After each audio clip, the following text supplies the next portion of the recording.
Hello, we're on to borders now. Very exciting, and very important part of the quilt. Although, you know, it's not very, it just grows a bit, and you know, it's a border. So it's an important part because of measuring. So I want to explain to you what you need to do. So I've got two pieces at the top of the table there. Can we see those there? Yeah. Yeah. So we've just got 6 blocks, so we're going to make them into 2 by 3. So to do that, we need to put our sashing in between. So all of your blocks should measure at this moment 12.5 inches. So the length of your sashing should be 12.5 inches. Now, if it doesn't fit, it means that either your seams were too big or your seams were too small. But I know you've been taking your time, and I know you will be checking them as you go along.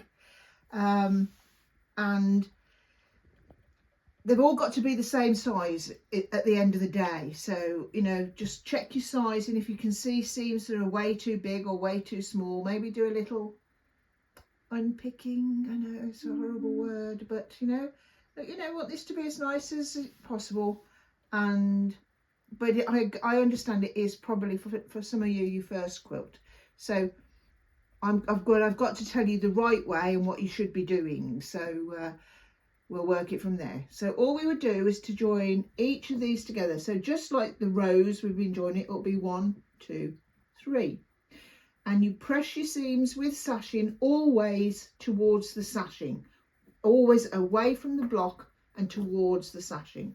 So this one comes in and in, see? Yeah. That's because there you've got, that's the least place you can have bulk. Like in these corners you might have 4 layers of fabric already, so we don't want to try and press some more towards it, and they always lie better. And something I like about it is you can see the depth of fabric. So if you're planning on quilting, you can hand or machine quilt with that as a guide, really, and it looks not like nice. So I just often use that as my guide to where I'm going to quilt. So let's pretend we've joined those together. That's the easy bit on this quilt. I'm going to whip that out the way. I need a bigger table or 3 tables or something. I'm going to move that up there. So that's 1 row. In my case, this is my top row. You have a picture of it, but you can put them in any order you want to put them in. So now here's another one that's joined together. So we've got to now join this to this with another piece of sashing. And the question is, how big is that sashing got to be?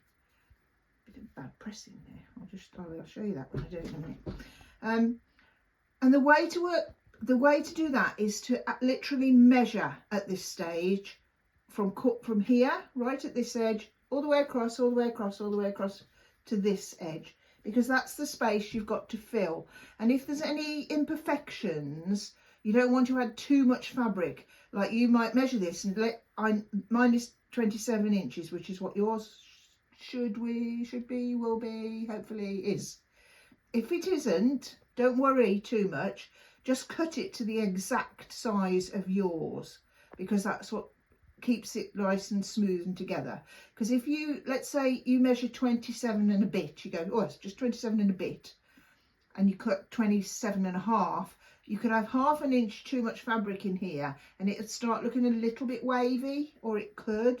So it's up to you now. You need to tighten it up if it needs to be, but you don't want wavy bits. And it's not so important with this, but this is our, you know, small quilt to start with.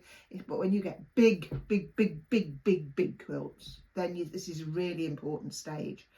I've cut this seam. Can you just come to look at this, Sarah? Here, you see this? I've pressed that. I thought, oh, that's lovely, yeah. But if I do this, do you see that little bit there? Yeah. That's bad pressing.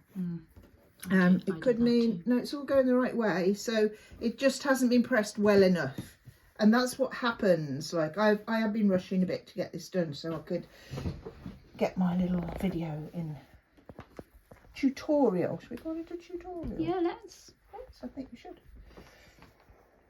So I'm going to press away to my sashing, and that's the difference. You imagine you did that on every piece and you've got that. I know it's nothing really, but you need to get it so it's nice and flat and no little tucky bits at all. So I'm going to press it again.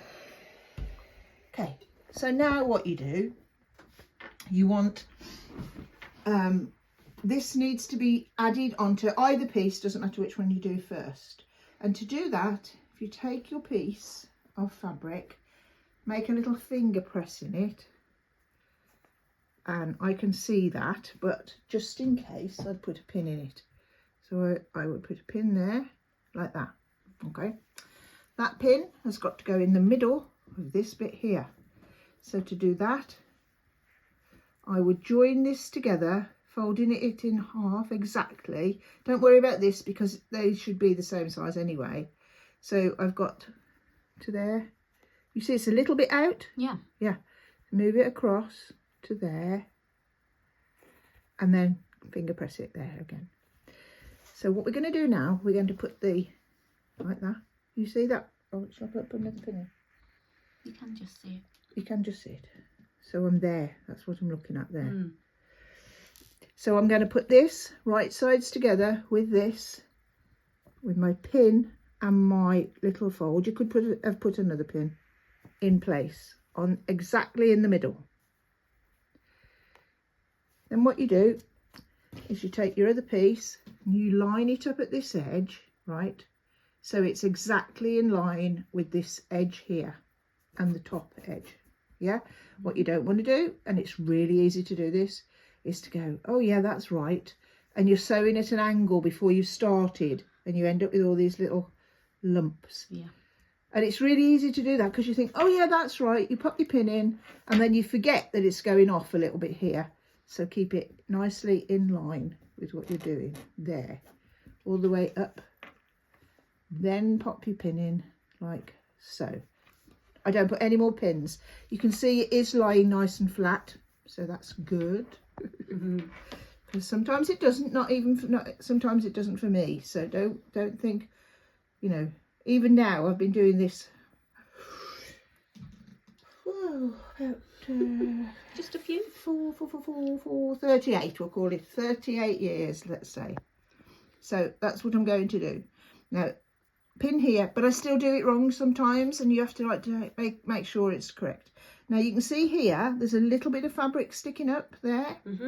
Ignore that. Line it up with this short one. It looks as if I've gone a little bit, just, you know, all these tiny bits look nothing here, but when it's a quilt that's 100 inches, 3 meters wide, they do make a difference. So you don't want to move it up there like that and make that this bit smaller, because you'll start having this. So it needs to be flat, and that's where it will fall flat. If you want to tack it, you can tack it. It's entirely up to you. Now you go to your sewing machine and you don't think about anything apart from your start. So I'm going underneath and all I'm looking at is this edge and this pin. Don't care about the rest yet. Put your needle down and start to sew. So you get it going so that it's level here and it's level here. Once it's there, you're okay. Then what I do, I take my finger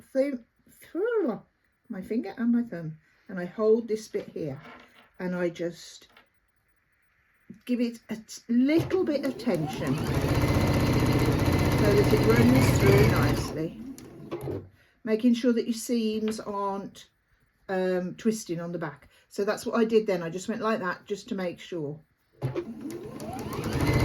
It's quite hard because I just do this automatically and I don't even think. Just nice and slowly. Make sure my seam's flat. I can see it. Make sure it is. I almost get to my pin and I stop and take the pin out. Then I go the same again. I'm halfway, safe so far. And this looks easy, but if it's a lot longer, you really need to take your time with it. And it's the bits when you're all excited and you want to get it done, but it does matter, really does matter. Oh yeah, that's it, making sure it's flat. And once it gets over your throat plate, just have another look, just to make sure it hasn't done a little manoeuvre when you weren't looking. Keep going to the end, take your pin out, stitch. same with everything, all the things that we've done before. You don't go forward and back because that just creates bulk. Now you press this. So to press it, you press away from you and towards the sashing, right? So that's the way you're going. You're never going back on it like that. And it will lie beautifully flat. Take your time with this. Obviously you'll have an ironing board that's a bit longer than mine. But I just want to get this stage done just to show you about the next bit.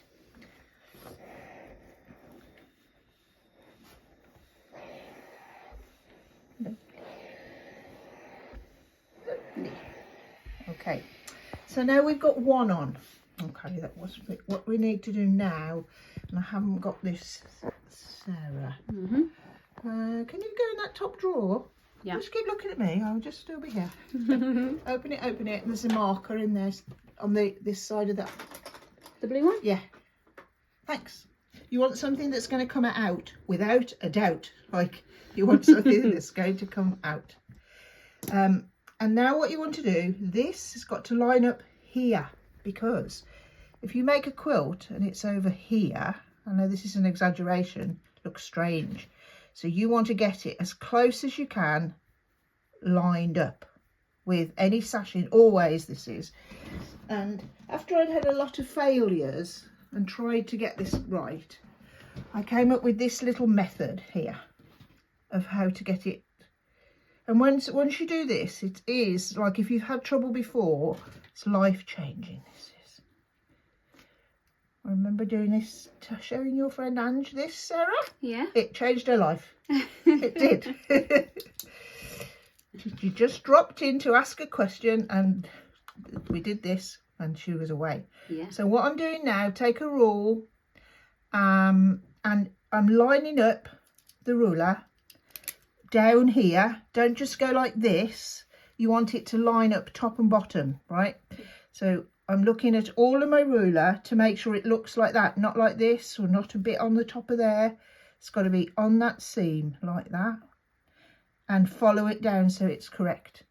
So in the meantime, I'm looking here, look, it isn't correct. So I get that to be correct, pull it down, and so it's now correct here and on that side.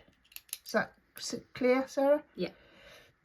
Move it a tiddly bit just to get your pen in, and make a mark. Then you know that mark has got to match up with that bit there. Same here. Do this. Make sure it's all still in line here, because if it isn't, then you'll end up with it a bit skewy as well.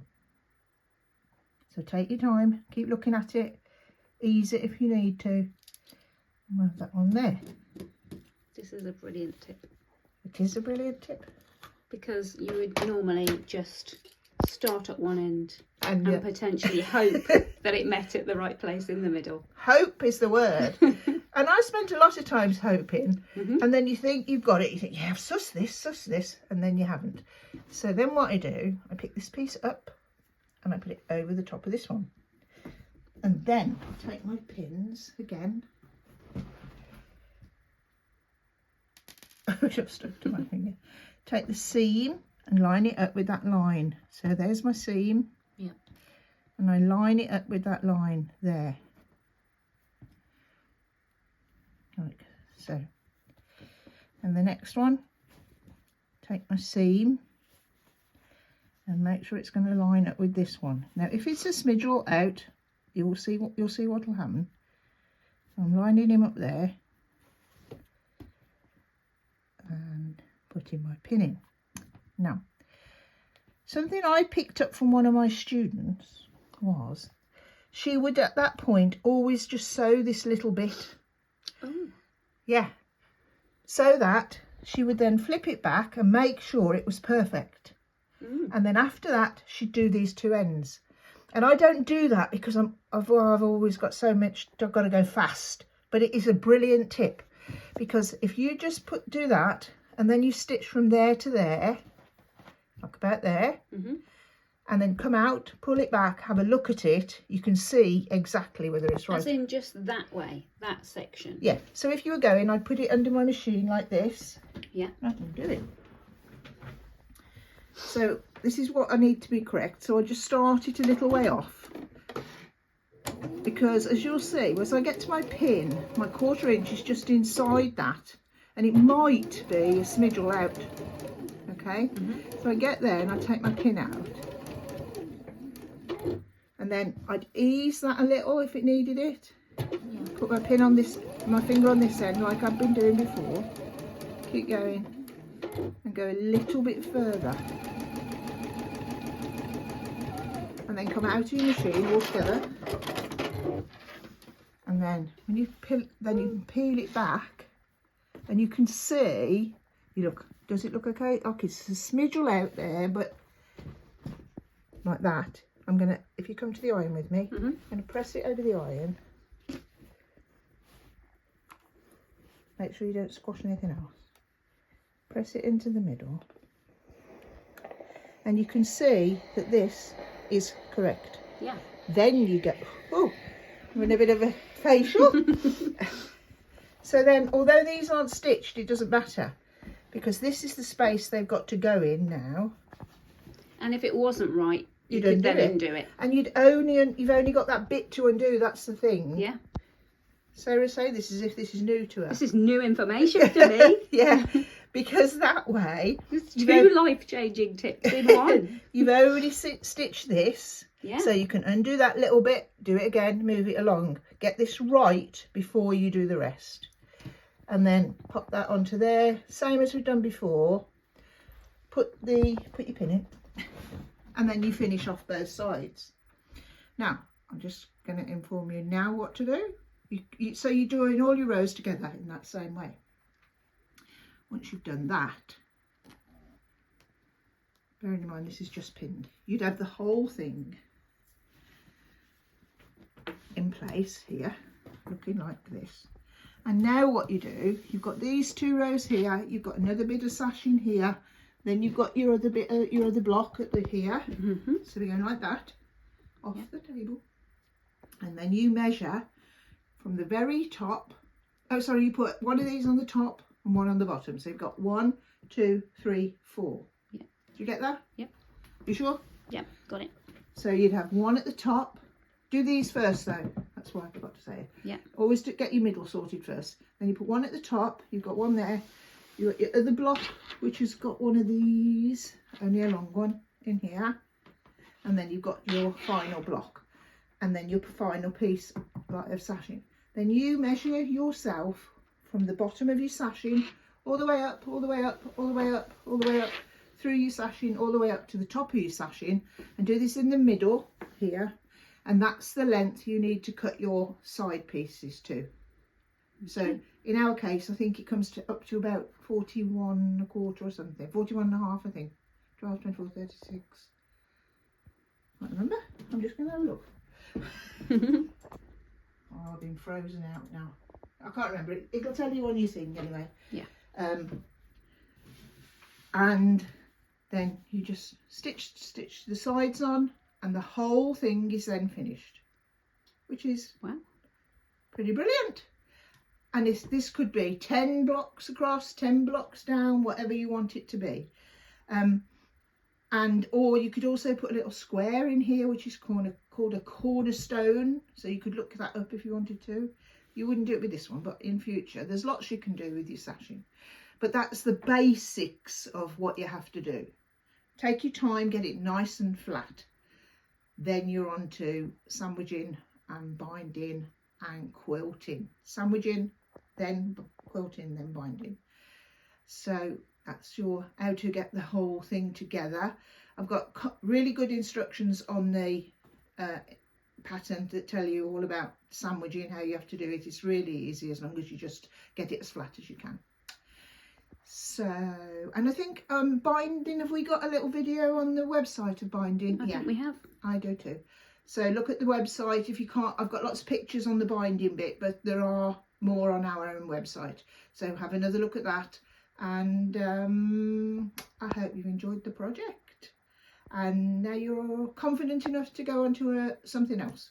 So thank you for your support, and thank you for listening to me witter on, and I hope you enjoy many years of patchwork with the basics you've got. You know what you're doing. So that's all I've got to say. Enjoy, and enjoy the quilting process as well, because that's gorgeous. Okay.